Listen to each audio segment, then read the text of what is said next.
फैज़ अहमद फैज़ की जन्मतिथि पर जब उन्होंने ये प्रस्ताव एक बार फिर किया, तो मुझे खुशी हुई कि उन्होंने मुझे इस अवसर पर याद किया। इसलिए सबसे पहले मैं उनका धन्यवाद करना चाहता हूँ, उनका और पूरी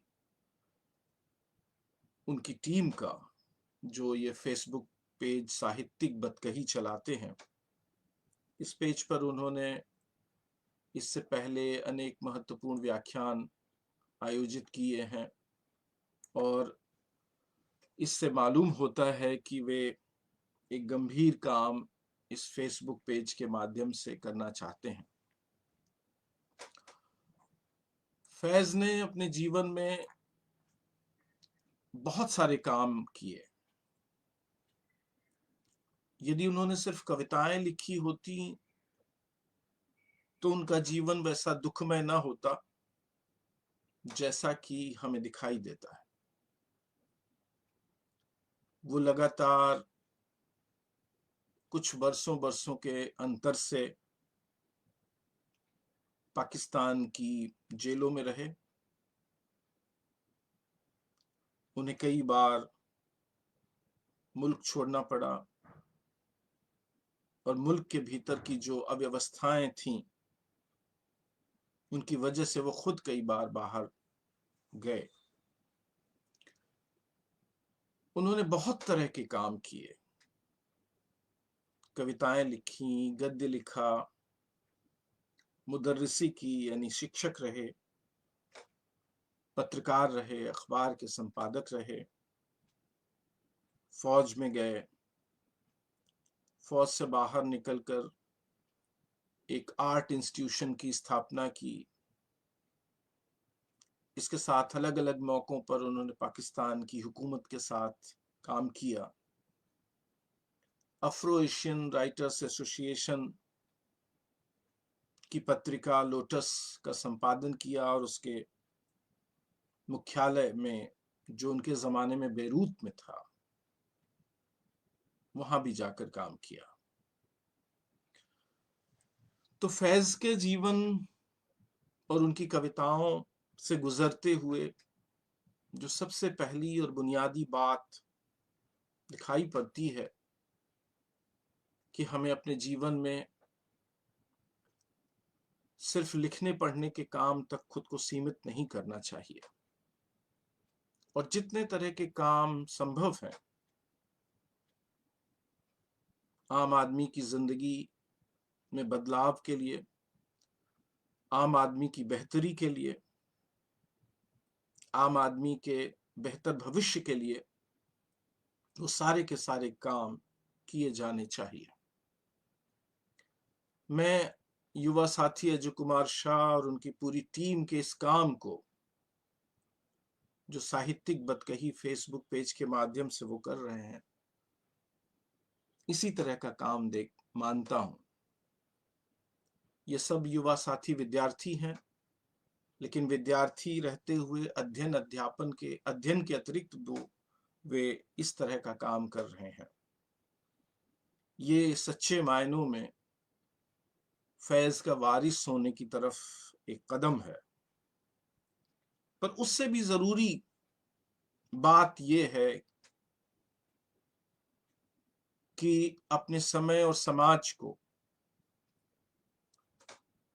एक व्यक्ति के रूप में हम जैसा देखते और पाते हैं, उसे खुले तौर पर साहस के साथ, ईमानदारी से, प्रतिबद्धता से व्यक्त करें। फैज अहमद फैज की कविता की जो पहली बुनियादी खूबी मुझे समझ में आती है, वो सच्चाई के प्रति, यथार्थ के प्रति यही निष्ठा, यही ईमानदारी और यही प्रतिबद्धता है। मैं शुरू करूंगा उनकी एक ऐसी कविता से जो बहुत मशहूर है और उनके दूसरे कविता संग्रह दस्ते सबा में प्रकाशित है। हम जानते हैं कि उनका पहला कविता संग्रह नक्श फरियादी है, जो 1941 में छपा। इस संग्रह का शीर्षक गालिब के दीवान की पहली गजल के पहले मिसरे से लिया गया है। शायद फैज अपना एक संबंध, अपनी वाबस्तगी परंपरा से और परंपरा के एक विद्रोही शायर के साथ बताना, जताना चाहते थे, रखना चाहते थे। इसीलिए उन्होंने ये शीर्षक रखा नक्श फरियादी। इसकी कुछ गजलों और नज्मों पर यदि जरूरत पड़ी तो हम बाद में लौटेंगे।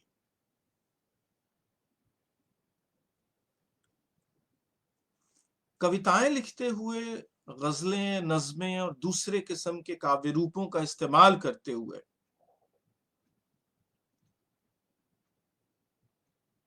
बहुत सारे लोगों को लगता है कि फैज अहमद फैज ने सिर्फ गजलें कहीं और नज्में लिखी।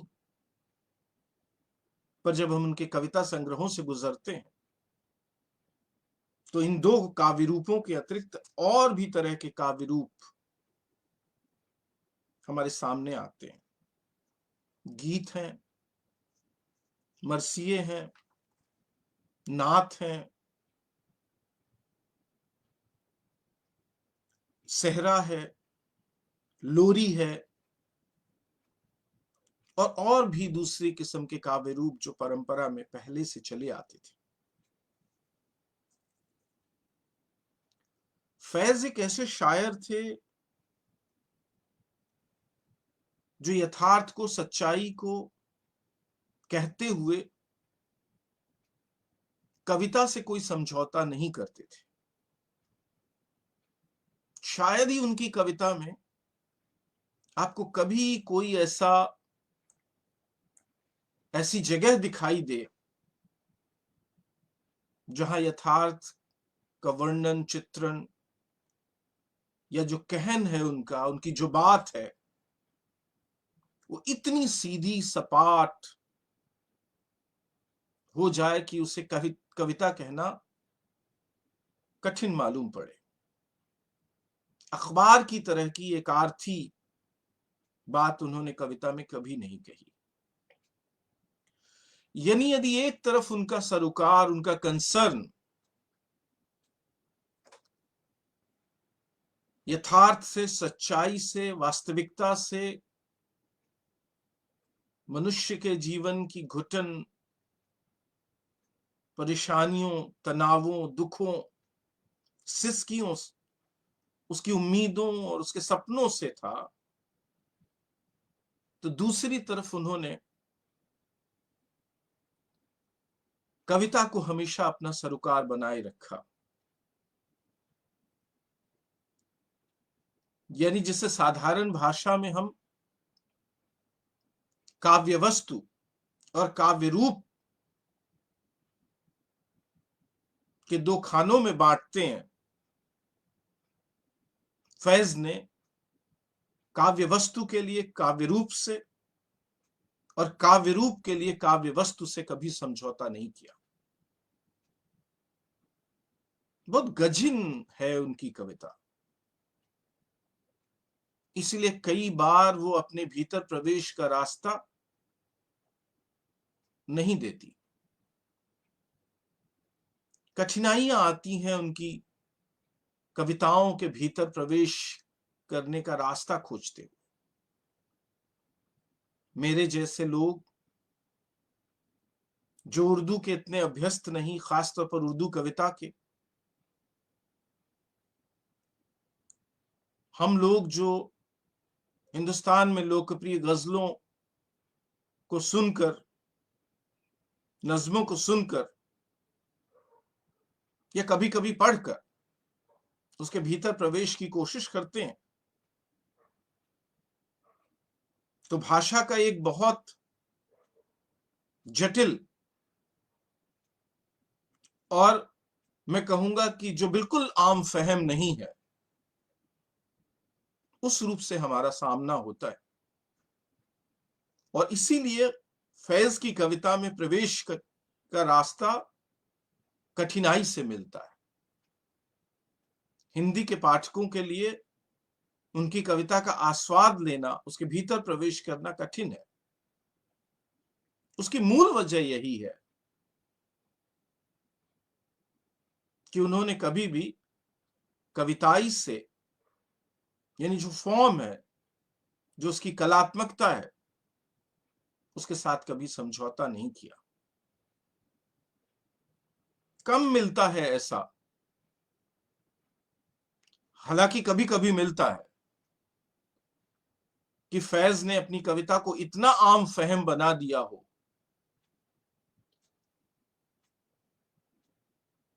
कि वो बहुत आसानी से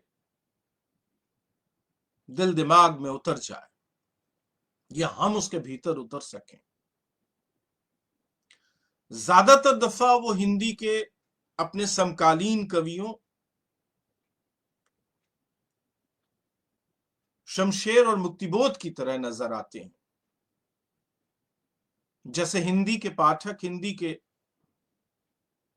कविता के आग्रही इन दो कवियों की कविताओं में प्रवेश के लिए लंबे समय तक संघर्ष करते रहे हैं और कठिनाई का अनुभव करते रहे हैं,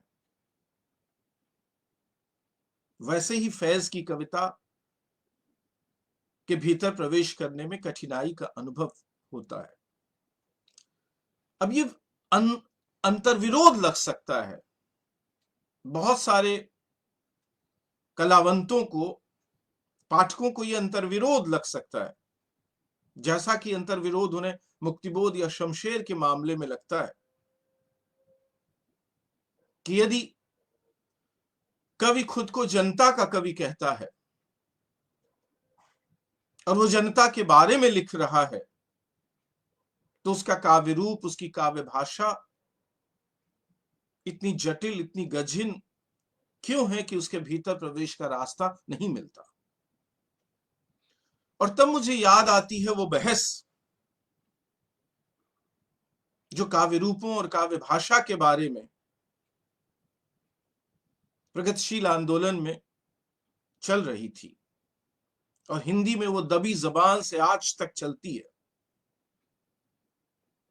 फैज अहमद फैज का संबंध मुक्तिबोध और शमशेर की तरह तरक्की पसंद तहरीक से, यानी प्रगतिशील आंदोलन से था।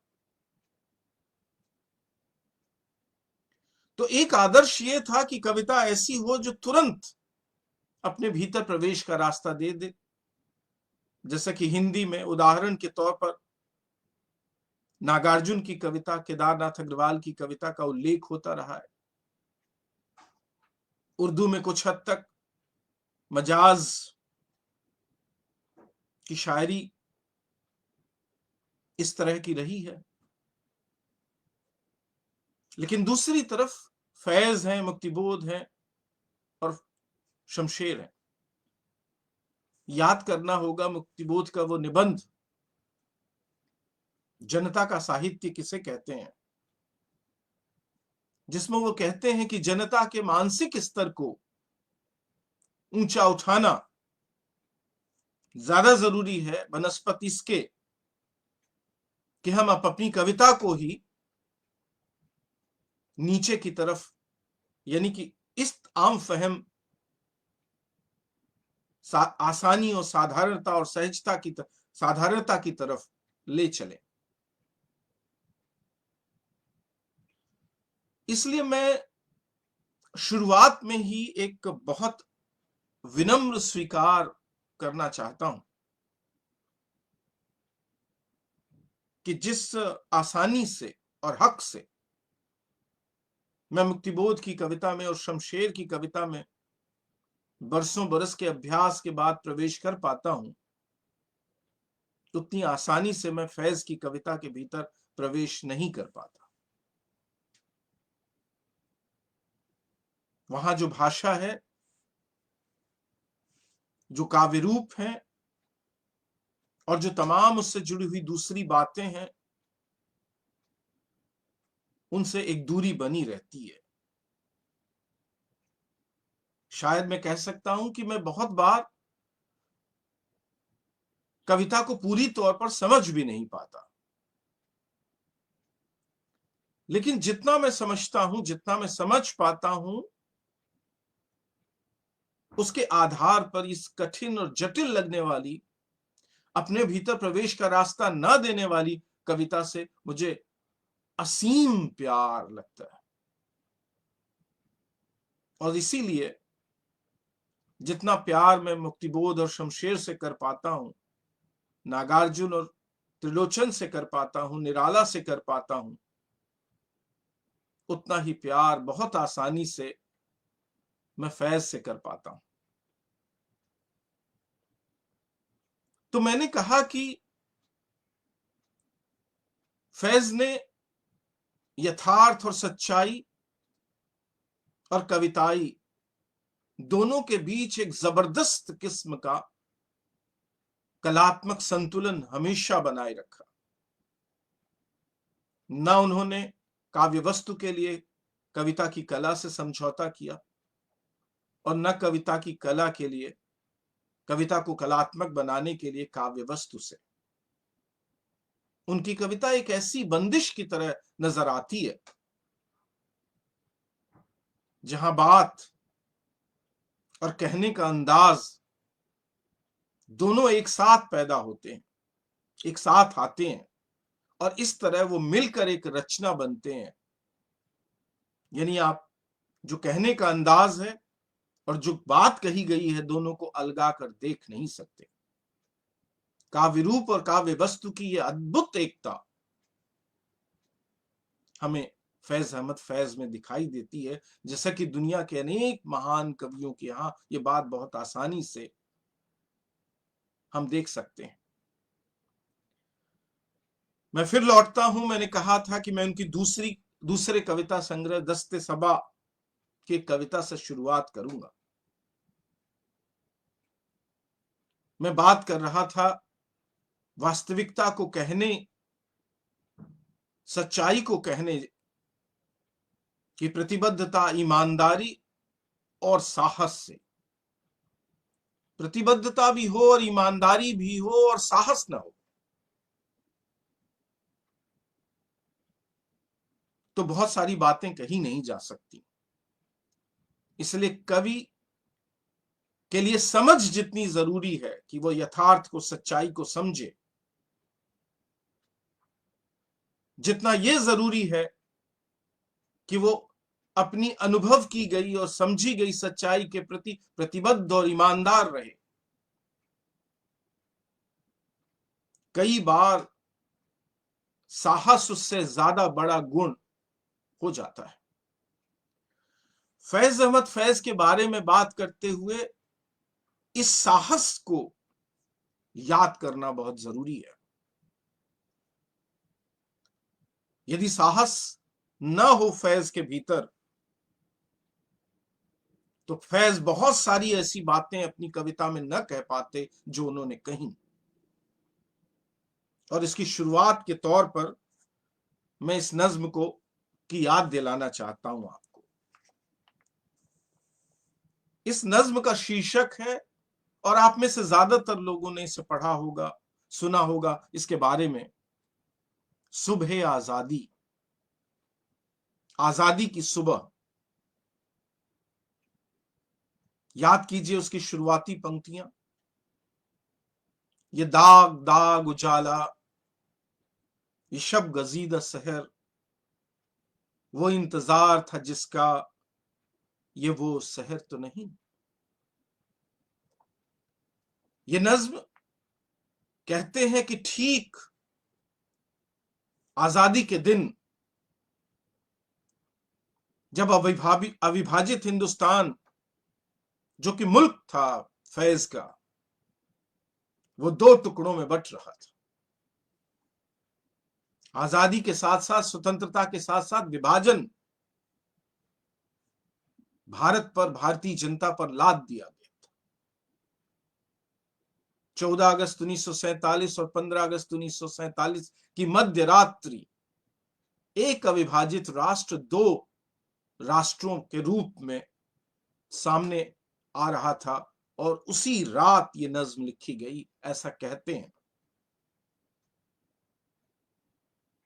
अगस्त 1947 तो इसके शीर्षक में ही लिखा हुआ है। ये दाग दाग उजाला, मैंने जिस कविताई की बात की थी, ये जो प्रकाश आ रहा है, ये जो रोशनी आ रही है, सुबह की रोशनी, आजादी, एक सुबह, एक नया दिन, एक नई शुरुआत। तो ये सुबह की जो रोशनी है, फैज कहते हैं कि ये दाग दाग है। अब ये वो दाग नहीं जो आजकल जिनके बारे में कहा जाता है दाग अच्छे हैं, और हर दागी अपने सीने में अपनी कमीज पर दाग लेकर बड़े अभिमान के साथ खुलेआम दाग अच्छे हैं कहते हुए घूमता रहता है। एक बलात्कारी, एक हत्यारा, सामूहिक नरसंहार को अंजाम देने वाले लोग, जनता के खून पसीने की कमाई लुटा देने वाले, मुफ्त में दे देने वाले लोग,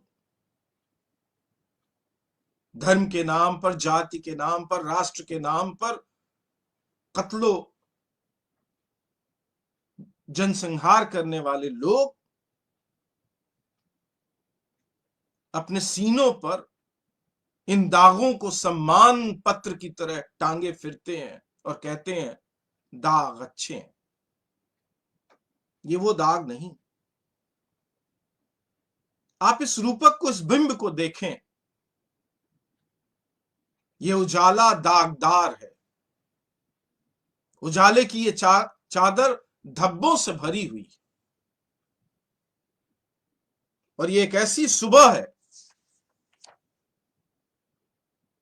जिसे रात ने डस लिया है, रात ने निगल लिया है।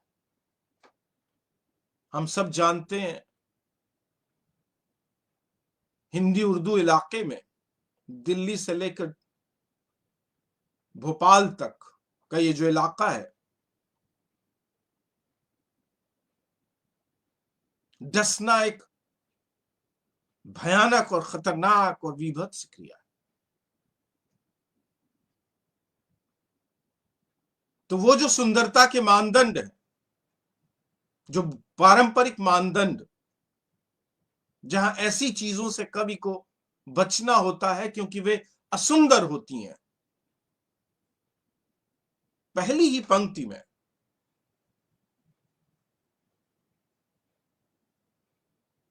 फैज कहते हैं कि एक ऐसी सुबह है जिसे रात ने डस लिया है, रात ने निगल लिया है।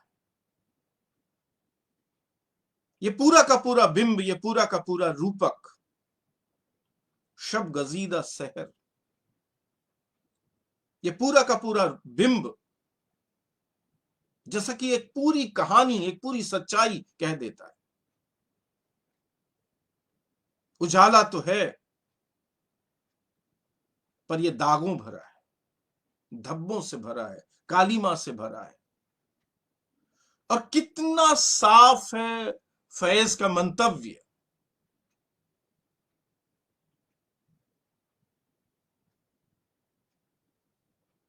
दो मुल्क की मांग रखने वाले लोग, यदि मुस्लिम लीग पाकिस्तान मांग रही थी तो मुस्लिम लीग का मतलब इस प्रायद्वीप के सभी मुसलमानों से नहीं था। कई तरह से सोचने वाले मुसलमान थे, राष्ट्रवादी गांधीवादी मुसलमान थे, समाजवादी मुसलमान थे, कम्युनिस्ट मुसलमान थे, आधुनिक मुसलमान थे, और सच्चाई को बहुत गहराई से जानने वाले मुसलमान थे, और मुस्लिम लीग की विचारधारा से नितांत असहमत लोग थे। लेकिन चूंकि वह पैदा हुए थे पाकिस्तान में, पूर्वी पाकिस्तान या पश्चिमी पाकिस्तान में, इसलिए वो वहीं रह गए। भले ही वो इस बात से असहमत थे कि विभाजन हो।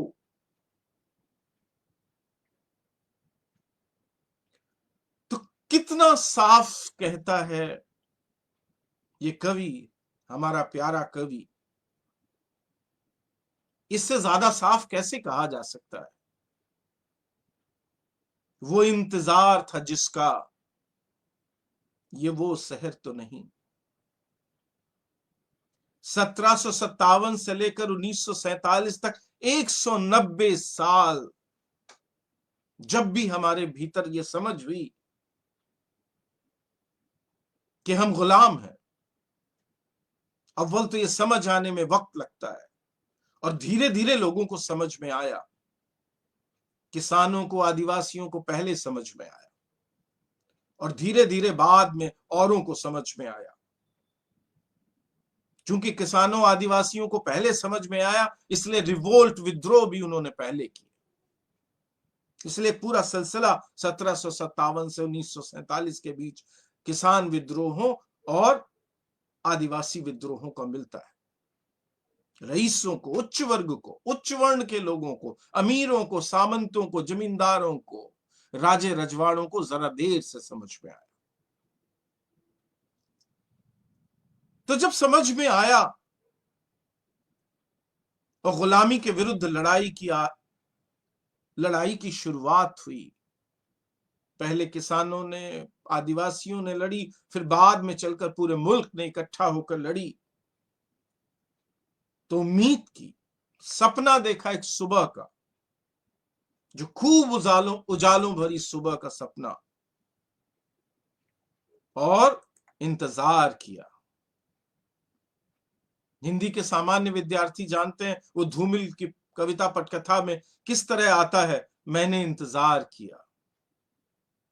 ये जो इंतजार था, 190 साल का इंतजार, और खासतौर पर 1857 के बाद जो भारत को आजाद कराने की पहला जनविद्रोह था, जनता की लड़ाई थी।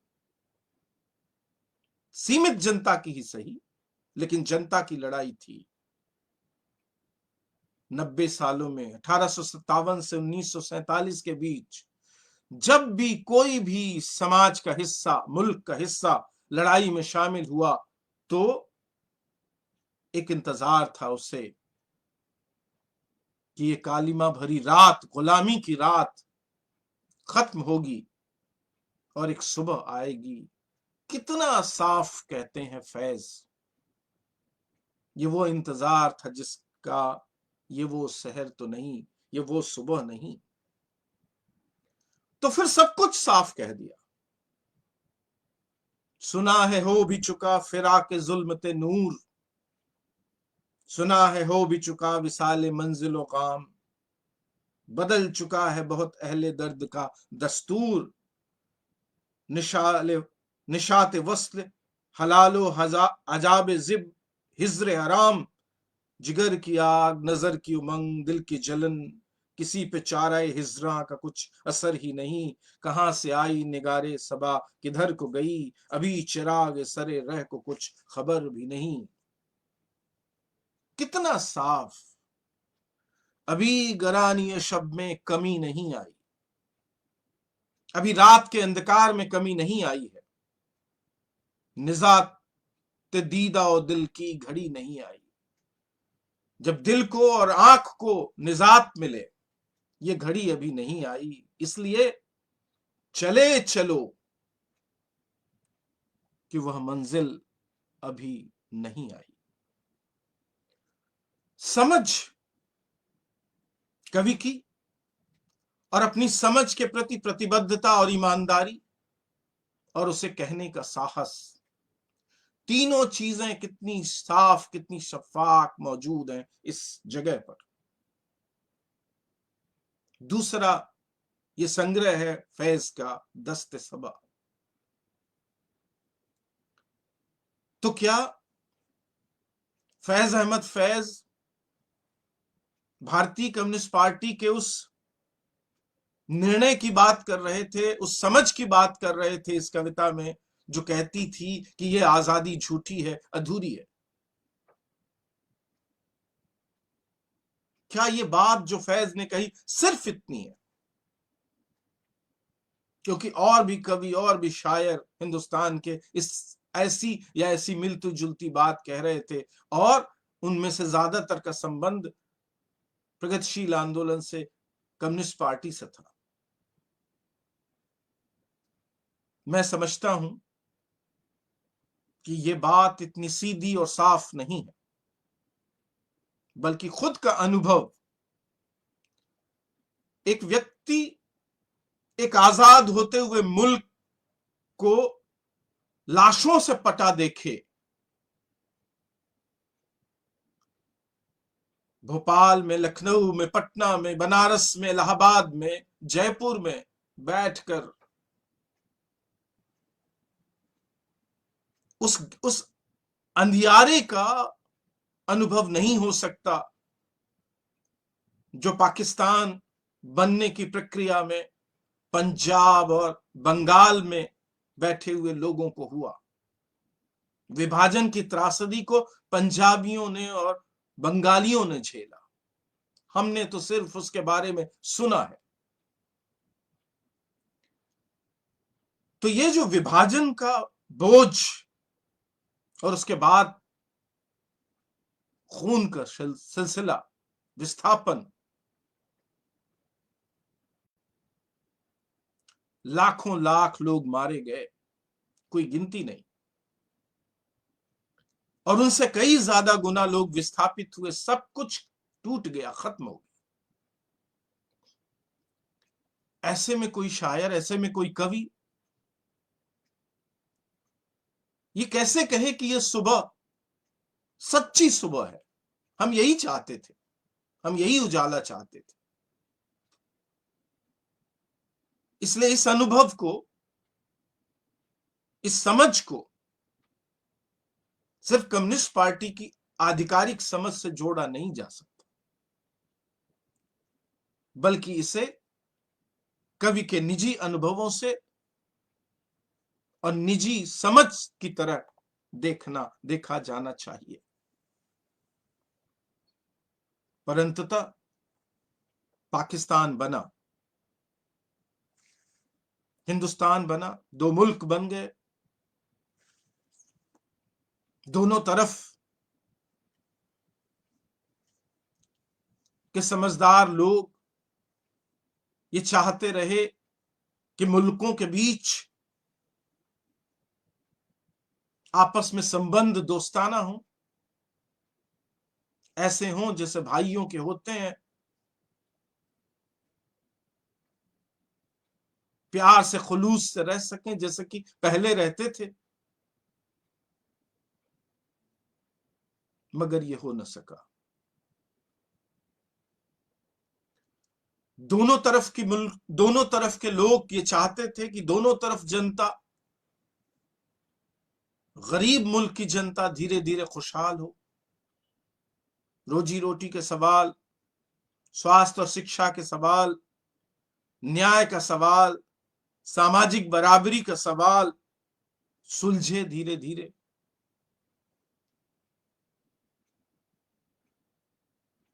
हिंदुस्तान में मुसलसल डेमोक्रेसी रही, लोकतंत्र रहा, इसलिए कुछ हद तक ये चीजें यहां सुलझती हुई सी लगने लगी। उतनी नहीं जितनी की उम्मीद थी। पर पाकिस्तान में जहां बहुत जल्दी सेना ने और मुल्क के कट्टरपंथियों ने एक गठजोड़ कायम कर लिया और डेमोक्रेसी को खत्म कर दिया,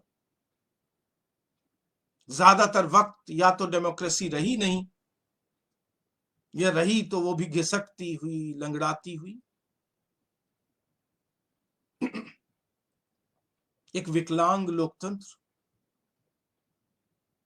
अब हिंदी में विकलांग को दिव्यांग कहने लगे हैं, लेकिन मैं इसे दिव्यांग लोकतंत्र नहीं कहूंगा। एक विकलांग लोकतंत्र जिसके भीतर अपनी ही जनता के प्रति जिम्मेदारी नहीं थी। ऐसे में वो समझ कवि की, जिसके चलते उसने सुबह आजादी जैसी नज्म लिखी, वो समझ और रूप धरने लगी। प्रगतिशील कवि थे फैज, इसलिए जनता से, मजदूरों से, आम आदमी से, किसानों से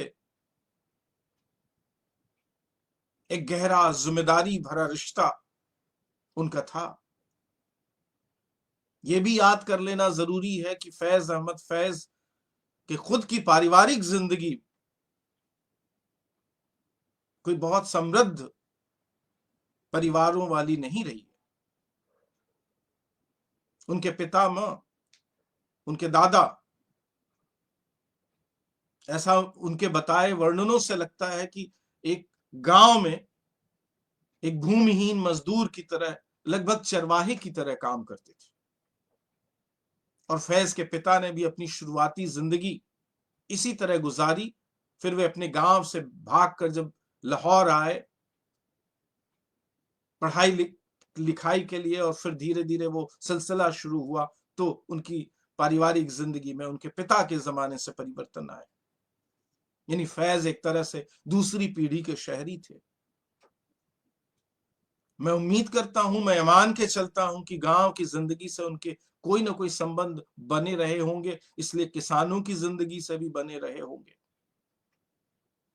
लेकिन मोटे तौर पर आम आदमी की जिंदगी से उनके संबंध बने रहे, इसलिए उनके प्रति एक जिम्मेदारी फैज की कविता में लगातार दिखती रही। और इसलिए जब अपने समय और समाज की समझ, जिसे वास्तविकता कहते हैं, यथार्थ कहते हैं, निर्मित हुई, तो इसमें इस बात की बहुत अहम भूमिका थी। तो मैं एक दूसरी नज्म लेना चाहता हूं, 5 साल बाद की नज्म।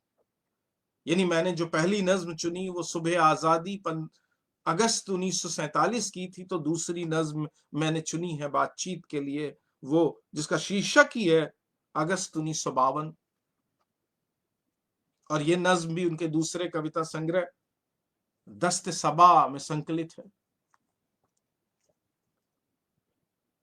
क्यों अगस्त 52? अगस्त ही क्यों? तो क्या फैज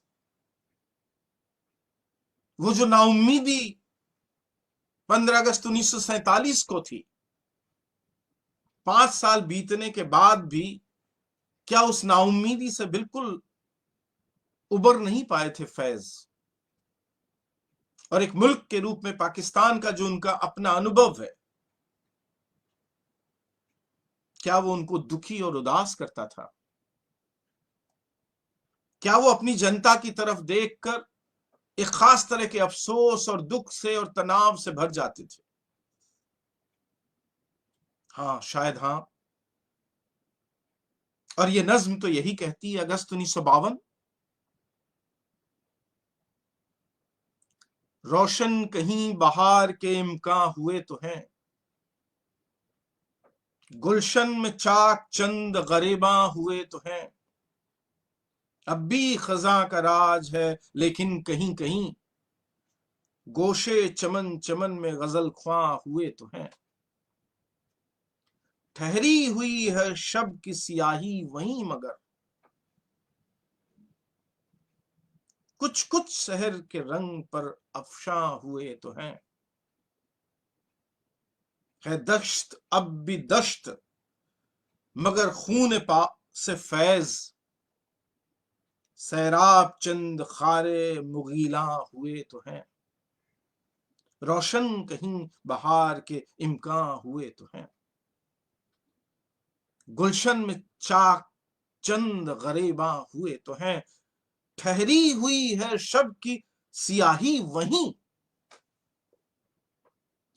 5 साल 52, जब हिंदुस्तान में पहली पंचवर्षीय योजना शुरू हो रही थी तो पहले चुनाव हो रहे थे, जिसके बाद अंततः जवाहरलाल नेहरू भारत के पहले लोकतंत्र अपनाने के बाद हुए चुनावों के पहले चुने हुए प्रधानमंत्री हुए। फैज पाकिस्तान नाम के उस मुल्क के बारे में लिखते हैं जिसे बड़े अरमान से टू नेशन थियरी का समर्थन करने वाले लोगों ने बनाया था।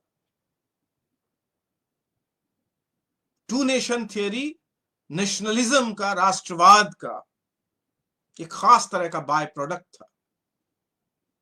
द्विराष्ट्रवाद अंततः एक खास तरह से राष्ट्रवाद का ही उप उत्पाद था,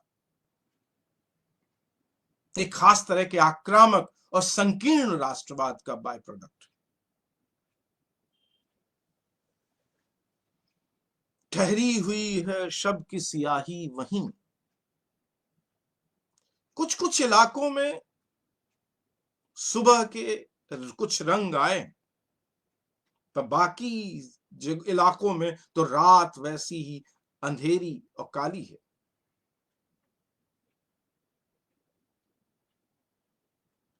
ये वो सच्चाई है जिसे कह रहे हैं फैज अगस्त 1952 में। और इसके तुरंत बाद तो मशहूर नज्म है जहां ये बात और बिल्कुल साफ हो जाती है। फैज की पूरी कविता और उसकी पाकिस्तानी समाज की और पाकिस्तानी यथार्थ की, आजादी के बाद के पाकिस्तानी यथार्थ की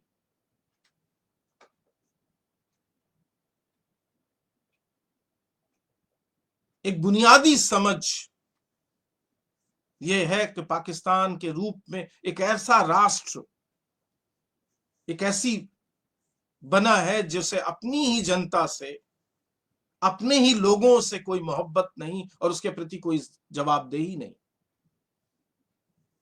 इसलिए कुछ चंद लोगों का राष्ट्र है।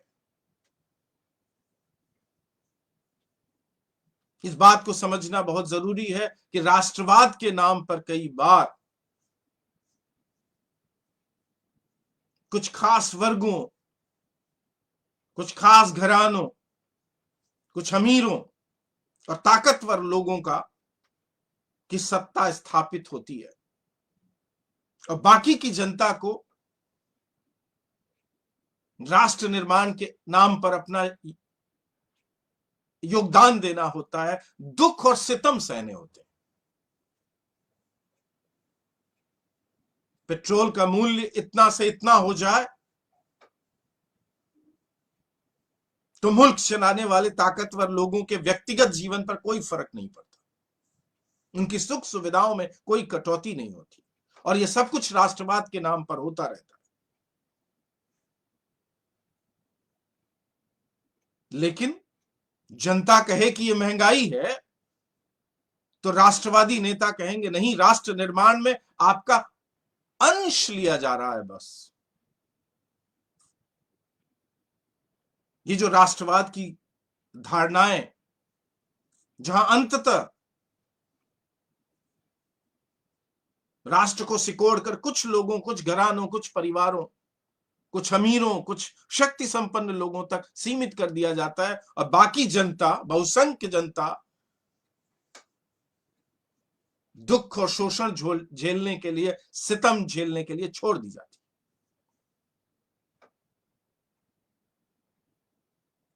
फैज अहमद फैज की पूरी कविता उस यथार्थ का बयान करती है जिसमें उनकी लड़ाई अंततः राष्ट्र के हुक्मरानों से, उस व्यवस्था से है जो राष्ट्र के नाम पर चलाई जा रही। अगस्त 1952 और तीसरी नज्म जो बिल्कुल उससे उसी संग्रह की नज्म है, जो बड़ी मशहूर नज्म है। मेरी बात पे यदि आपको थोड़ा भी अविश्वास हो रहा हो कि मैं सामाजिक यथार्थ की व्याख्या राष्ट्रीय यथार्थ के तौर पर और नेशनलिज्म को के साथ जोड़कर कर रहा हूं, तो जरा इस नज्म की शुरुआती पंक्ति को में आए हुए राष्ट्र शब्द पर गौर कर लीजिए। निसार मैं तेरी गलियों के ए वतन, कि जहां चली है रस्म की कोई न सर उठा के चले। जो कोई चाहने वाला तवाफ को निकले, नजर चुरा के चले, जिस्म जान बचा के चले। वतन, तेरी गलियों पर निसार हूं मैं वतन। ये एक ऐसा वतन बनाया जा रहा है, वतन बना दिया गया कि जहां कुछ खास लोगों को छोड़कर कोई भी सर उठाकर ना चले। सेना के बड़े अधिकारी, अमीर लोग, उच्च वर्गों के लोग, ताकतवर लोग, समाज में हैसियत रखने वाले लोगों को छोड़कर सब के सब दुखी परेशान हाल लोग सर झुका के चलें और वतन के नाम पर अपने दुख को निर्वाण में अपना योगदान माने। उनके हिस्से में जो दुख आया है, असल में वो वतन बनाने के नाम पर उन्हें सहना ही चाहिए। ये सब कुछ वतन के नाम पर। इसलिए राष्ट्रवाद के साथ एक लड़ाई, उस राष्ट्रवाद के साथ एक लड़ाई जो सांप्रदायिकता के आधार पर राष्ट्र बनाता है,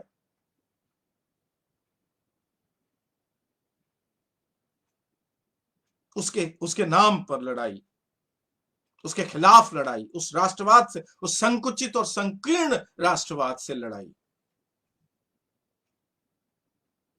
आप ये ना समझें कि राष्ट्रवाद सभी परिस्थितियों में कोई बुरी चीज होती है। नहीं। जब राष्ट्रवाद के नाम पर राजनीति करने वाली ताकतें समाज के एक बड़े हिस्से को, गरीबों को, मजलूमों को, वंचितों को, अभावग्रस्त लोगों को राष्ट्र समझती हैं और उनके प्रति जिम्मेदारी समझती हैं, जब वो सहिष्णु होती हैं, उदार होती हैं, जब वो सामासिक होती हैं, वो जब धर्म और जाति और वर्ण और ऊंचे और नीचे, भाषा और लिंग के आधार पर भेद नहीं करती, तो एक उदार राष्ट्रवाद भी बनता है। लेकिन फैज का सामना जिस वतन से था, जिस वतन बनाने वाली जिस थियरी से था, जिस सिद्धांत से था, वो एक संकुचित और संकीर्ण राष्ट्रवाद था। इसलिए अंततः उसके साथ युद्ध लड़ना अनिवार्य था। निसार में तेरी गलियों पे के वतन, कि जहां चली है रस्म की कोई न सर उठा के चले। सुबह आजादी, अगस्त 1952, और अब ये तीसरी। और फिर इसी कविता संग्रह में फैज की वो दो मशहूर नज़में हमारे सामने आती हैं, जिनकी तरफ लोगों का ध्यान कम जाता है। जिंदा की एक शाम, जिंदा की एक सुबह। जिंदा मतलब कैद खाना, कारागार, जेल। स्वाभाविक है कि सुबह आजादी, अगस्त 1952 और निसार तेरी गलियों पे वतन लिखने जैसी बात लिखने वाले शायर को जेल होनी चाहिए। हम सब जानते हैं कि एक निजी किस्म का आरोप लगाकर राष्ट्र के नाम पर शासन चलाने वाले लोगों ने फैज को कैद खाने में डाल दिया, 4 साल की जेल। ये जो जेल और जेल के अनुभव, भयानक अनुभव, उनमें 3 महीने ऐसे जहां किसी से मिलने की इजाजत नहीं, बिल्कुल नितांत अकेले, न किताब, न पेंसिल, न पेन, न कागज, न कोई मेल, न मुलाकात, कुछ नहीं।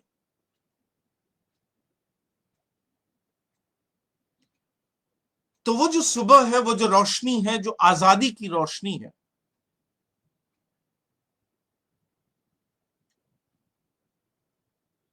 बहुत कम समय के तुरंत बाद उस आजादी की कीमत समझ में आने लगी। जब आप जेल खाने में होते हैं, जब आप कैद में होते हैं, कारागार में होते हैं, तब आपको और ज्यादा समझ में आती है बाहर खुले रहने की, खुले रहने का जो सुख है। और ऐसी परिस्थिति में जिंदगी के प्रति एक असीम किस्म की मोहब्बत पैदा होती है, क्योंकि जिंदगी की कीमत का पता लगता है। ऐसा सहने वाले कोई फैज अकेले शायर नहीं, अकेले कवि, अकेले लेखक नहीं। नाजिम हिकमत का उदाहरण हमारे सामने है, फ्रेडरिक गार्सिया लोरका का उदाहरण हमारे सामने है, बर्तोल्ट ब्रेख्त का उदाहरण सामने।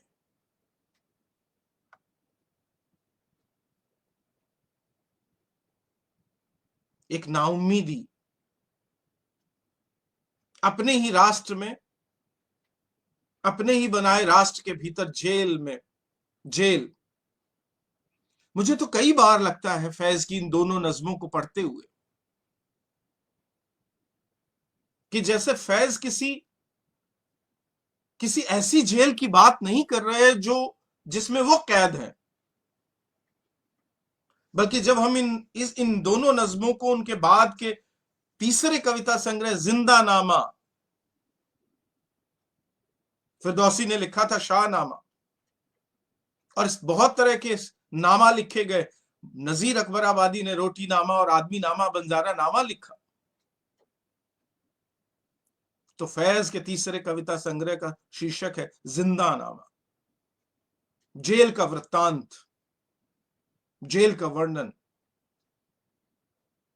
तो जब आप जिंदानामा की नज्मों को, गजलों को, दस्ते सबा की इन दो गजलों को, और उसके अलावा निसार में तेरी गलियों के ए वतन इस नज्म को, और अगस्त 1952 इस नज्म को देखते हैं, और इसके अलावा एक और नज्म जो दस्ते सबा में ही है जिसका शीर्षक है अगस्त 1955, तो लगता है कि जैसे फैज किसी भौतिक जेल की बात नहीं कर रहे,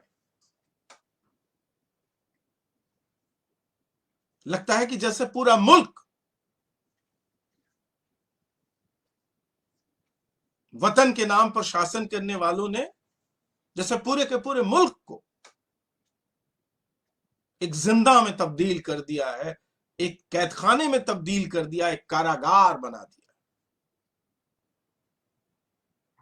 समूचा मुल्क एक जेल घर है। इन नज्मों को पढ़ते हुए अनेक बार ऐसा लगता है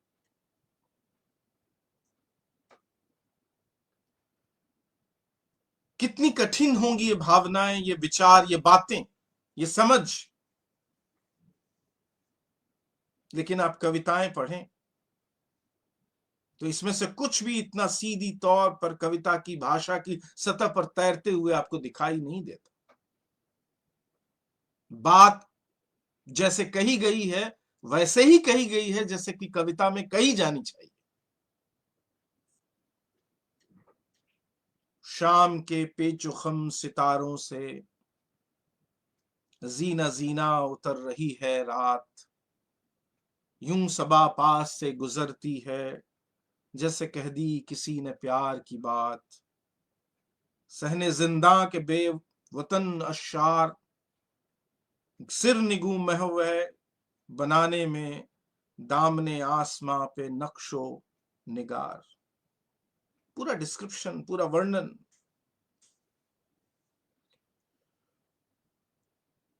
दिल से पहम ख्याल कहता है इतनी शीरीं है जिंदगी इस पल, जुल्म का जहर घोलने वाले कामरा हो सकेंगे आज न कल। जिंदगी बहुत खूबसूरत है। ये जो भावना है, ये जो बात है, एक सच्चे प्रगतिशील और जनता के शायर की तरह,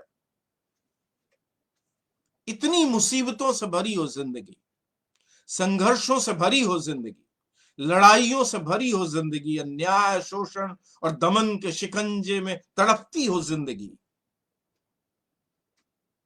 हर हाल में खूबसूरत है जिंदगी, कि जेल में भी इतनी शीरीन है जिंदगी इस पर। शीरीन मतलब मीठी, मधुर।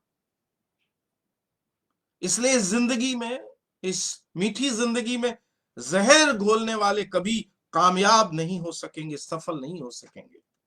जुल्म का जहर घोलने वाले कामयाब हो सकेंगे आज न कल। क्यों? जिंदगी में जहर घोलने वाले वो सब ताकतवर लोग जिनके हाथों में शक्ति है, पद है, प्रभाव है, पैसा है, सारी की सारी दुनिया को नियंत्रित रखने की ताकत जिनके पास है, वो क्यों नहीं सफल हो सकेंगे? कैद खाने में बैठा हुआ एक आदमी, इतना भरोसा किस बात, कैसे आता है उसके भीतर? तो पिछली नज्म जिसका मैंने जिक्र किया, याद कीजिए उन पंक्तियों को जो निसार में तेरी गलियों में इस नज्म में है। यूं ही हमेशा उलझती रही है जुल्म से खल्क, न उनकी रस्म नई है न अपनी रीत नई, यूं ही हमेशा खिलाए हैं हमने आग में फूल, न उनकी हार नई है न अपनी जीत नई। हर हालत में जीतना है हमें, और उस जीत को अपनी ही जिंदगी में होते हुए देखना है, और यह लाजिम है, लाजिम है कि हम उस जीत को देखेंगे। इसलिए इतनी नाउम्मीदी कि पूरा मुल्क जेल घर हो गया, इसके बावजूद भीतर वो गहरी उम्मीद। यूं ही हमेशा खिलाए हैं हमने आग में फूल, न उनकी हार नई है न अपनी जीत नई, हारेंगे वे अंततः। इसलिए यह भरोसा है जिंदा की शाम इस नज्म में, जुल्म का जहर घोलने वाले कामयाब हो सकेंगे आज न कल। ये सारी की सारी नज्में, जिंदा की एक सुबह, जिंदा की एक शाम, और फिर अगस्त 1955, इसके साथ आप बहुत सारी और दूसरी नज्मों को जोड़कर देख सकते हैं। आप चाहें तो हम जो तारीक राहों में मारे गए, इस नज्म को देखें। ये सारी की सारी नज्में मिलकर एक एक एक वृहद रूपक, एक महारूपक गढ़ती हैं, जिसके परिणाम स्वरूप में मैं कह रहा हूं कि मुझे लगता है कि फैज अहमद फैज अपने दूसरे और तीसरे कविता संग्रह में लगभग ये बात कहने की कोशिश करते हैं कि द्विराष्ट्रवाद के नाम पर, राष्ट्रवाद के नाम पर बने हुए मुल्क में जनता का जीवन जैसे इस तरह है कि पूरा मुल्क ही जेल घर है, जेल खाना है। तो ये जो रूपक है, एक खास तरह से अंधेरे का रूपक, एक खास तरह से ठहरी हुई शब का रूपक, जिसकी स्याही कम नहीं हुई है, वो रूपक इन कविताओं से होकर उभरता है। तो मेरा ध्यान जाता है पहले कविता संग्रह की उस नज्म की तरफ जिसका शीर्षक है तन्हाई। ये एक ऐसी नज्म है जो फैज के ही जीवन काल में बहुत सारे कलावंत लोगों द्वारा क्लासिक मान ली गई, छोटी सी कविता।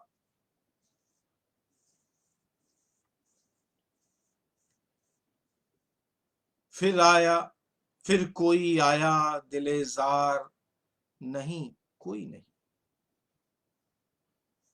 फिर कोई आया दिले जार नहीं कोई नहीं, राहरो होगा कहीं और चला जाएगा। ढल चुकी रात बिखरने लगा तारों का गुबार, लड़खड़ाने लगे ऐवानों में ख्वाब दीदा चिराग। सो गई रास्ता तक तक के हर एक राह गुजर, अजनबी खाक ने धुंधला दिए कदमों के सुराग। गुल करो शम्मे, बढ़ा दो मयो मीना वयाग, अपने बेख्वाब किवाड़ों को मुकव्वल कर लो। अब यहां कोई नहीं आएगा। 1941 का कविता संग्रह है नक्श फरियादी, जिस संग्रह में ये नज्म है। द्वितीय विश्व युद्ध, फांसीवाद और नाजीवाद का हिटलर शाही से गुजरती हुई दुनिया, 1929 की मंदी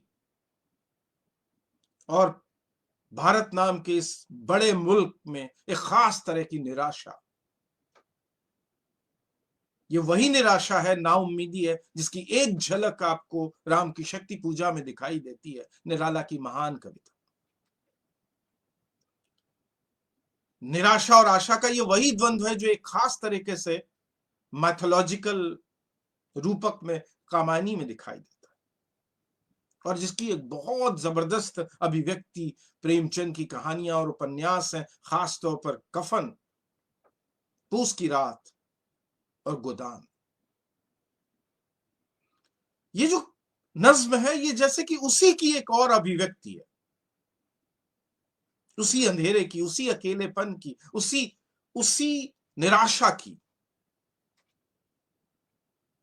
उपनिवेशवाद और साम्राज्यवाद का शिकंजा, उपनिवेशवाद साम्राज्यवाद के साथ गठबंधन किए हुए पूंजीवाद और सामंतवाद का शिकंजा,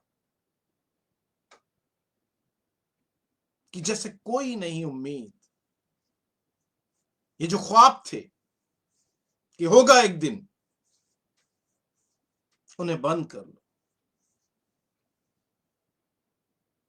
किसी अजनबी खाक ने धुंधला दिए कदमों के सुराग। ये पूरा की पूरा रूपक, ये सिर्फ निजी कहानी नहीं है, इसे आप बिल्कुल फैज की निजी कहानी की तरह, व्यक्ति की कथा की तरह भी पढ़ सकते हैं इस नज्म को, जैसा कि आप बाकी नज्मों को पढ़ सकते हैं। लेकिन इसके बिल्कुल चिपका हुआ, इसे आप एक समाज की, एक मुल्क की कथा के तौर पर भी पढ़ सकते हैं। अब यहां कोई नहीं आएगा। तो आप देखेंगे कि फैज की पूरी कविता एक तरफ गहरी निराशा, नाउम्मीदी से भरी हुई है, और उसकी निशान, उस निराशा के, नाउम्मीदी के निशान उनकी कविता की देह पर हर जगह है। बिल्कुल शुरुआत से, जबकि एक युवा कवि आमतौर पर बहुत ज्यादा उम्मीदों से भरा हुआ होता है तब भी, लेकिन दूसरी तरफ वो उम्मीद है, वो आशा है, बेहतर कल का वो स्वप्न है, जिसमें कहते हैं कि फैज, कि हमने खिलाए हैं हमेशा आग में फूल, न उनकी हार नई है न अपनी जीत नई। या वो कहते हैं कि जिंदगी में जहर घोलने वाले कभी भी सफल नहीं होंगे। ये नाउम्मीदी, गहरी नाउम्मीदी, और ये उम्मीद, गहरी उम्मीद, और दोनों में से कोई हल्की नहीं। जब मैं हल्की कह रहा हूं तो वो अंग्रेजी के शब्द चीप के सेंस में कह रहा हूं, सती नहीं। जब नाउम्मीदी है तो वो भी बहुत गहरी है, क्योंकि सच्चे आदमी की नाउम्मीद गहरी होती है, ईमानदार आदमी की नाउम्मीद गहरी होती है, जैसे कि उम्मीद गहरी होती है, और दोनों के बीच एक एक संबंध होता है हमेशा। तो फैज अहमद फैज नाउम्मीदी और उम्मीद के बीच, निराशा और आशा के बीच एक द्वंद्वरत भारतीय और बाद में पाकिस्तानी व्यक्ति की तरह दिखाई देते हैं, जहां आशा और निराशा के बीच में एक द्वंद्वात्मक संबंध है। कितनी ही नज़्में पढ़ते चले जाइए, आपको ये नेशनलिज्म के साथ, सत्ता व्यवस्था चलाने वाले हुक्मरानों के साथ, ताकतवर लोगों के साथ एक खास तरह का संघर्ष का रास्ता फैज की कविता में आपको लगातार मिलता रहेगा। ये सारी की सारी नज़्में मैंने पढ़ी। मैंने जैसे कहा था कि कहीं भी काव्य रूप के लिए काव्य वस्तु से और कहीं भी काव्य वस्तु के लिए काव्य रूप से कहीं समझौता नहीं किया गया। हर कविता जैसे बिल्कुल तराशी हुई उच्च कोटि की, और वो बातें जो उनके भीतर कही गई हैं बिल्कुल ठेठ निजी और सामाजिक और राष्ट्रीय अनुभव।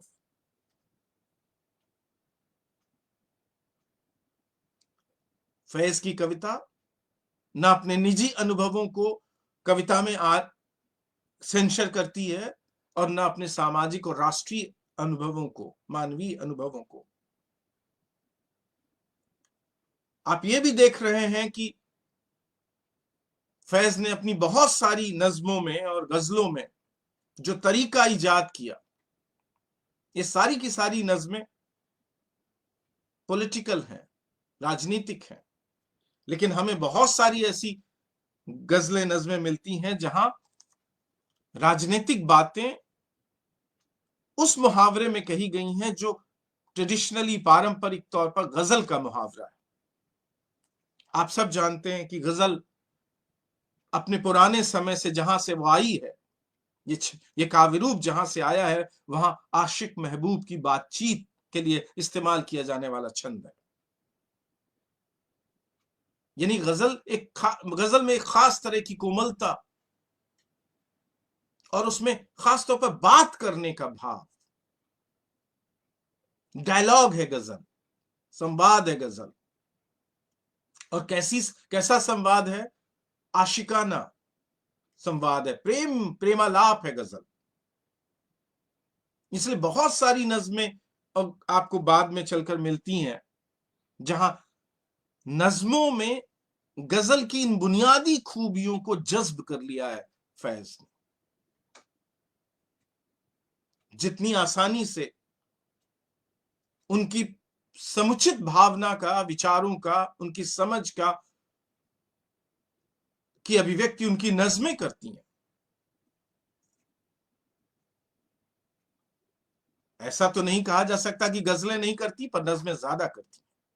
लेकिन ये जो नज्म है, इसमें गजल जज्ब है, सोख ली है। फैज के यहां जब हम जाते हैं तो हम ये देखते हैं कि नज्म ने गजल को सोख लिया है। इसलिए गजल की वो बुनियादी खूबियां कि वो कोमल है, वो प्रेमालाप है, वो मूलतः संवाद है, ये आपको दिखाई देती हैं। तो बहुत सारी ऐसी नज्में आपको दिखाई देती हैं जो ऊपरी तौर पर आपको लगती हैं कि ये प्रेम गीत हैं, लेकिन भीतरी तौर पर वो पॉलिटिकल हैं, राजनीतिक हैं, सामाजिक हैं। जैसे मैं एक नज्म का उदाहरण देना चाहता हूं, और वो नज्म है आज बाजार में पाबजौला चलो।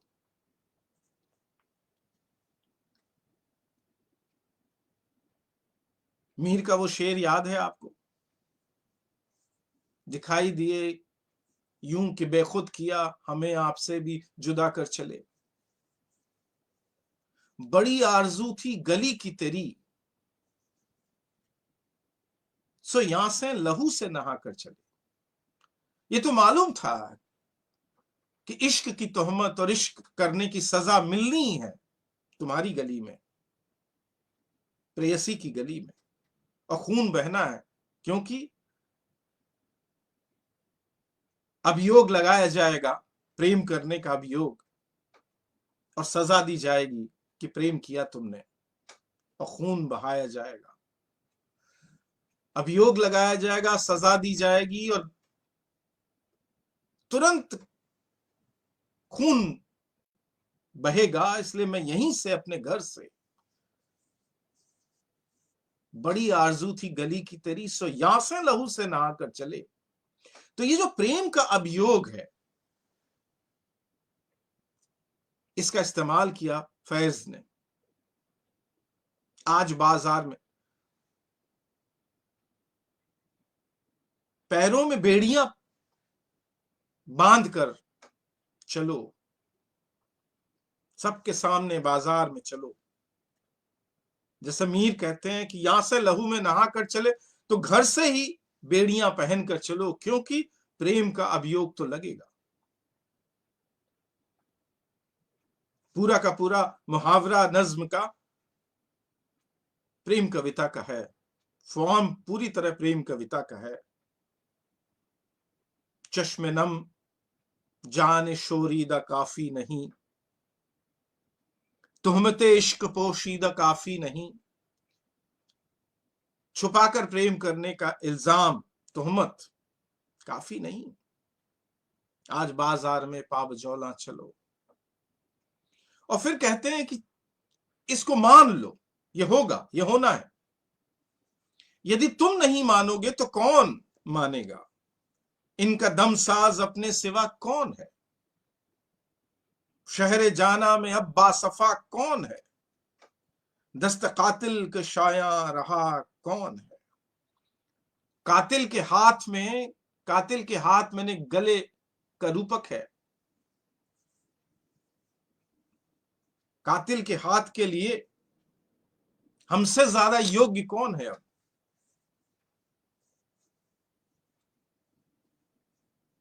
रख्त दिल बांध लो, दिल फिगारो चलो, फिर हम ही कत्ल हों आए यारो चलो।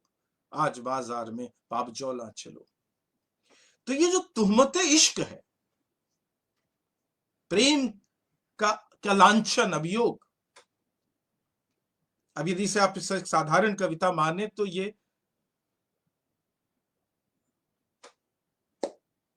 स्त्री पुरुष के प्रेम से जुड़ी हुई दिखाई देगी। पर यहां चूंकि एक मूलतः एक राजनैतिक नज्म है जो प्रेम गीत की शक्ल में प्रेम कविता के रूप में कही गई है, इसलिए यहां इश्क का मतलब जनता से, मुल्क से प्रेम है, अपने लोगों से प्रेम। तो आप जानते हैं कि जनता से, सच्चाई से प्रेम करने वाले लोग जेलों में रहते हैं। जरा अपनी जेलों को भी याद कर लीजिए। तोहमत इश्क, जनता से प्रेम की तोहमत लगनी है, होगी। तो फैज ने बहुत सारे तरीके निकाले जिसमें उन्होंने नए नए तरीकों से बात कहने की कोशिश की। अनंत रूप है उनकी कविता में मिलते हैं, अकेलेपन के, एकांत के, प्रेम के, उद्विग्नता के, स्वप्न के।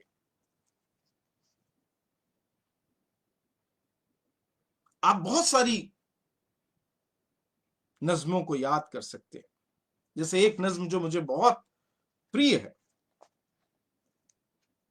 जो मैं जिसे समझता हूं कि जरूर पढ़ी जानी चाहिए, बार बार पढ़ी जानी चाहिए ये नज्म, खासतौर पर इस बात के लिए कि फैज की कविता की कला की बारीकी को समझने के लिए। शाम इस तरह है कि हर एक पेड़ कोई मंदिर है, कोई उजड़ा हुआ बेनूर पुराना मंदिर ढूंढता है जो खराबी के बहाने कब से। चाक हर बाम हर एक दर कदमे आखिर है, आसमां कोई पुरोहित है जो हर बाम तले, जिस्म पर राख मले, माथे पे सिंदूर मले, सिर निगूं बैठा है चुपचाप न जाने कब से। फैज की कविता की एक खूबसूरती उनके उनके बिंबों की खूबसूरती है। अपनी बात कहने के लिए हर एक पेड़ कोई मंदिर है, आसमां कोई पुरोहित है जो हर बाम तले, जिस्म पर राख मले, माथे पे सिंदूर मले, सर निगू बैठा है चुपचाप। ये जो बिंब है,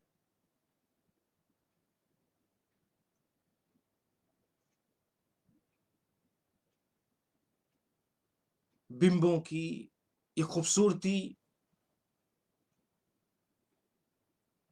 मोह लेती है।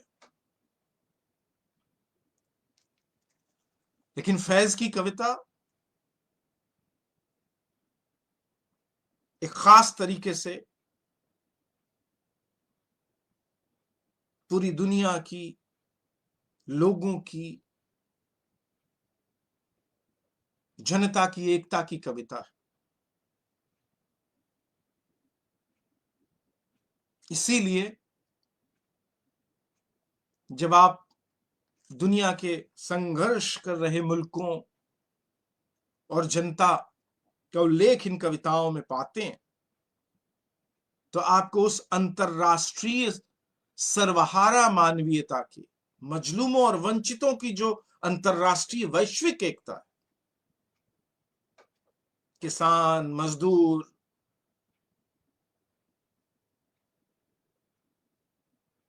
काले, दलित, आदिवासी और दुनिया भर के अलग अलग जगहों पर हाशिए पर धकेल दिए गए लोगों की जो एकता, जिसका सपना हम देखते हैं, जो सपना फैज ने देखा था। इसीलिए आपको ऐसी बहुत सारी कविताएं मिलेंगी। खासतौर पर मैं एक कविता का उल्लेख करना चाहता हूं इस सिलसिले में, और वो कविता है फिलिस्तीन के लिए। फैज की कविता की कोमलता,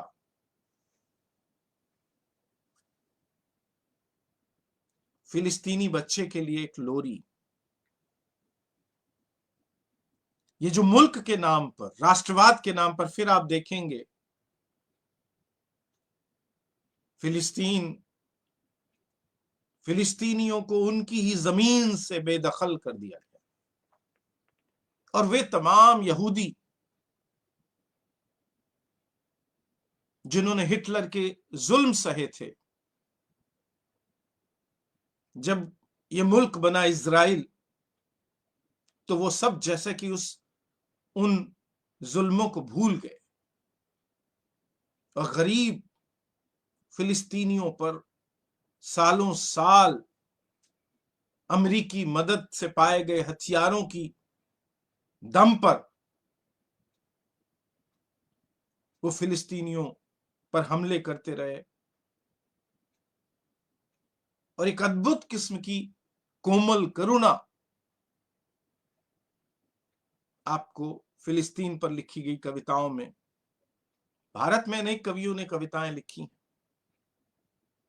मुझे याद है कि इलाहाबाद के एक हमारे कवि थे, संभवतः राधा रमन अग्रवाल उनका नाम था। यासर अराफात भारत आए थे, तो दिल्ली में किसी जलसे में अग्रवाल साहब की वो कविता पढ़ी गई थी हिंदी में और फिर उसके अंग्रेजी अनुवाद में, और यासर अराफात उसका अंग्रेजी अनुवाद सुनकर अपनी जगह से उठे थे और उन्होंने कवि को गले से लगा दिया था। ये जो दुनिया की वंचित मानवता है, उसके प्रति एक बुनियादी कमिटमेंट, एक बुनियादी प्रतिबद्धता एक सच्चे अवामी शायर में, एक सच्चे प्रगतिशील कवि में, एक सच्चे जनता के कवि में हमेशा ही होती है। इसलिए इस कविता को देखना जरूरी है। मत रो बच्चे, रो रो के अभी तेरी अम्मी की आंख लगी है। मत रो बच्चे, कुछ ही पहले तेरे अब्बा ने अपने गम से रुखसत ली है। मत रो बच्चे, तेरा भाई अपने ख्वाब की तितली पीछे दूर कहीं परदेश गया है। मत रो बच्चे, तेरी बाजी का डोला पराए देश गया है। मत रो बच्चे, तेरे आंगन में मुर्दा सूरज नहला के गए हैं, चंद्रमा दफना के गए हैं। मत रो बच्चे, अगर तू रोएगा तो ये सब अम्मी, अब्बा, बाजी, भाई, चांद और सूरज और भी तुझको रुलवाएंगे। तू मुस्कुराएगा तो शायद सारे एक दिन भेष बदल कर तुझसे खेलने लौट आएंगे।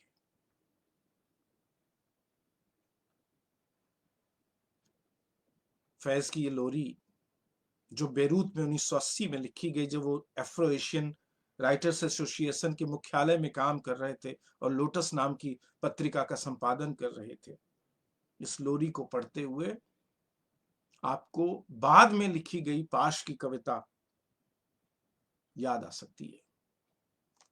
फैज ने हिंदुस्तानी उपमहाद्वीप के लगभग सभी कवियों को किसी न किसी रूप में अपने से जोड़ लिया है। तो बहुत सारे रंग हैं उनकी शायरी के। एक रंग वो है जो तराने बन जाता है। दरबार वतन में जब एक दिन सब जाने वाले जाएंगे, या हम मेहनत कश जग वालों से जब अपना हिस्सा मांगेंगे, एक खेत नहीं, एक बाग नहीं, हम सारी दुनिया मांगेंगे। लेकिन वो ये जो रूप है जहां कविता तराना बन जाती है, समूह में गाए जाने वाली चीज बन जाती है। कई बार वो कविता में गुण होता है और कई बार परिस्थितियां कविताओं को तराने में बदल देती हैं। पिछले वर्षों में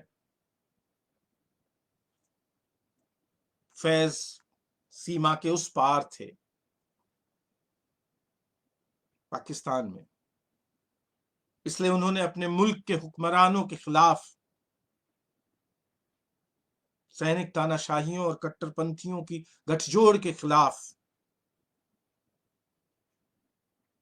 जनता को के शोषण के खिलाफ, पूरे मुल्क को एक कारागार बना देने के खिलाफ, राष्ट्रवाद के नाम पर राष्ट्र को सिकोड़ देने के खिलाफ कविताएं लिखी। हम इस पार हैं और पिछले वर्षों में हमने फैज की अनेक नज्मों को फिर से एक नए रूप में जाना और परखा है। और उसी में से एक नज्म है, वो नज्म जिसका शीर्षक है हम देखेंगे। ये जो युद्ध है जनता और शक्ति संपन्नों के बीच, निर्बलों और बलशालियों के बीच, शोषकों और शोषितों के बीच,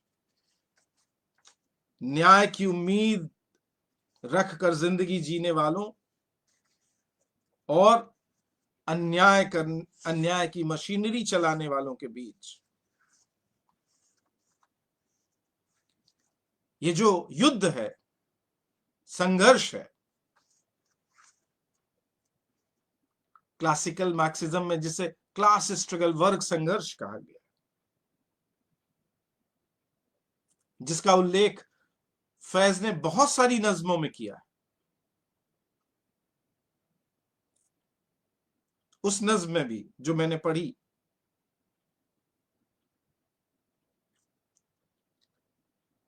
निसार में तेरी गलियों पे है वतन, उसमें भी कहा। लेकिन इस नज्म ने जो एक, मैंने शुरू में कहा था कि भीतर प्रवेश करने का रास्ता यूं नहीं देती, लेकिन एक विशेष परिस्थिति में, पाकिस्तान में फैज की मृत्यु के बाद ये जनता की आवाम की आवाज बन गई। जियाउल हक का शासन, मार्शल लॉ, सैनिक तानाशाही, लोकतंत्र का स्थगन, जनता के सभी अधिकारों पर रोक टोक और कमी, और जैसे कि ये नज्म 1985 में, जिसके थोड़े ही दिनों बाद जियाउल हक की मृत्यु हो गई 1987 में, और फिर पाकिस्तान में एक टूटे फूटे लोकतंत्र का सिलसिला शुरू हुआ। तो ये नज्म पाकिस्तान में सैनिक तानाशाही और शक्तिवानों के शासन के विरुद्ध एक जनता की आवाज बनकर उभरी। और इसमें ये खूबी है कि आप दुनिया में कहीं भी हो और लड़ रहे हो तो ये नज्म आपकी आवाज बन सकती है। आप विद्यार्थी हैं और विद्यार्थियों पर ढाए जा रहे जुल्मों के खिलाफ लड़ रहे हैं। आप नागरिक हैं और नागरिक अधिकारों में कटौती के खिलाफ लड़ रहे हैं। आप किसान हैं और भूमि से बेदखल किए जाने के एक अंतर्राष्ट्रीय अभियान के विरुद्ध लड़ रहे हैं। आप नौकरी पेशा लोग हैं, आप कमजोर गरीब लोग हैं, आप मजदूर हैं, आप कहीं भी कोई लड़ाई लड़ रहे हैं तो जैसे कि ये नज्म लड़ते हुए लोगों की आवाज बन जाती है। और तब ये सत्ता के हुक्मरानों के कान में कांटे की तरह गड़ती है, पिघले हुए शीशे की तरह हो जाती है ये नज्म। कभी कभी होता है ऐसा कि कविता में ये ताकत आती है और कविता ये हो जाती है। लेकिन ये जो नज्म है जिसको पढ़कर मैं समाप्त करूंगा आज की इस बातचीत को, हम देखेंगे, हमने इसे रीइंटरप्रेट किया है, हमने इसे फिर खोजा है पिछले वर्षों में, और इसके माध्यम से जैसे हमने फैज को फिर पाया है। और जब हमने पाया है तो हमने पाया कि फैज हमारे बिल्कुल करीब, हमारी आत्मा के हिस्से के रूप में मौजूद है। वो कहीं हमसे दूर गया ही नहीं।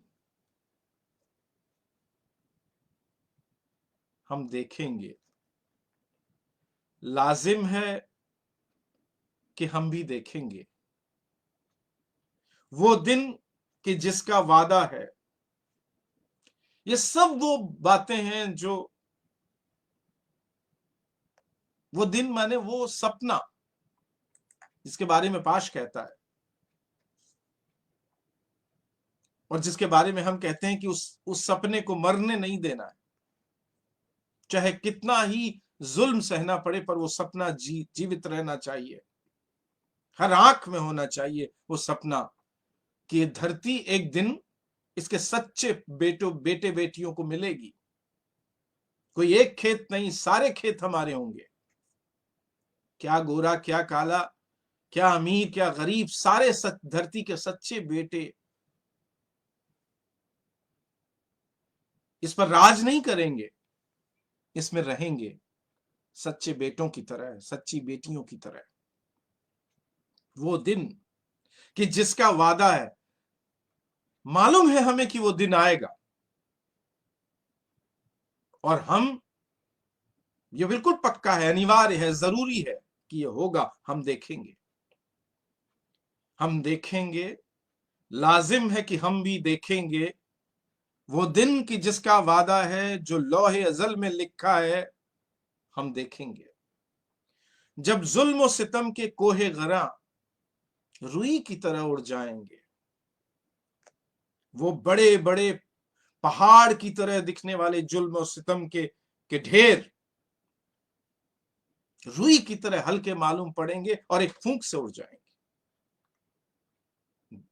हम महकूमों के पांव तले जब धरती धड़ धड़ धड़केगी और अहले हकम, सत्ता के सबसे ऊंची कुर्सी पर बैठे हुए आदमी के सर के ऊपर जब बिजली कड़कड़ कड़केगी, हम देखेंगे।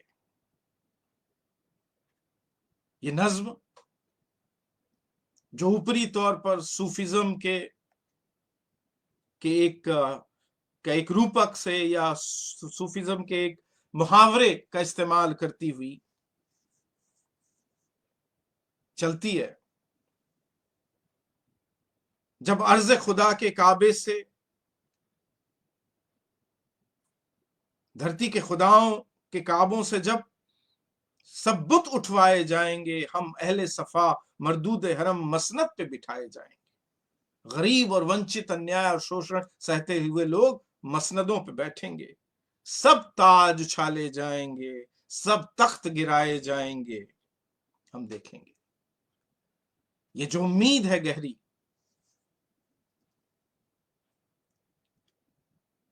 तृणमूल राज करेगा, घास की नोक राज करेगी धरती पर, वो मिट्टी का टुकड़ा, वो धूल का टुकड़ा राज करेगा, और राज करेगी खल्के खुदा, जो मैं भी हूं और तुम भी हो, हम देखेंगे। बहुत सारी बातें फैज की कविता के बारे में कही जा सकती हैं। इतनी सूक्ष्म है फैज की कविता कि उसकी कला पर घंटों घंटों बात की जानी चाहिए।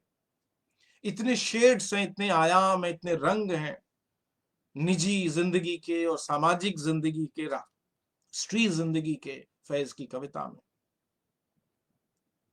इतने काव्य रूप इस्तेमाल किए गए हैं, इतनी खास बातें उस कविता के भीतर हैं कि किसी एक व्याख्यान में उन्हें समेट पाना शायद कभी संभव नहीं हो। एक बड़े लेख में भी उन्हें समेट पाना शायद कभी संभव नहीं हुआ। लेकिन ये जो उम्मीद है, ये जो पुनर्खोज है फैज की, हम देखेंगे आज वो वतन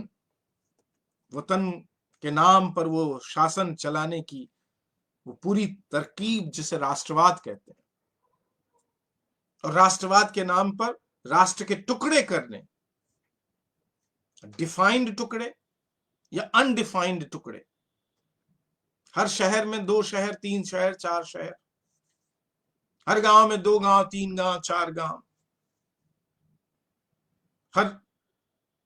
हर जगह टुकड़े, रेखाएं खींचने की जो पूरी प्रक्रिया राष्ट्रवाद के नाम पर, और इस तरह राष्ट्र को लगातार बांटने और उसे सिकोड़ने की पूरी प्रक्रिया चल रही है।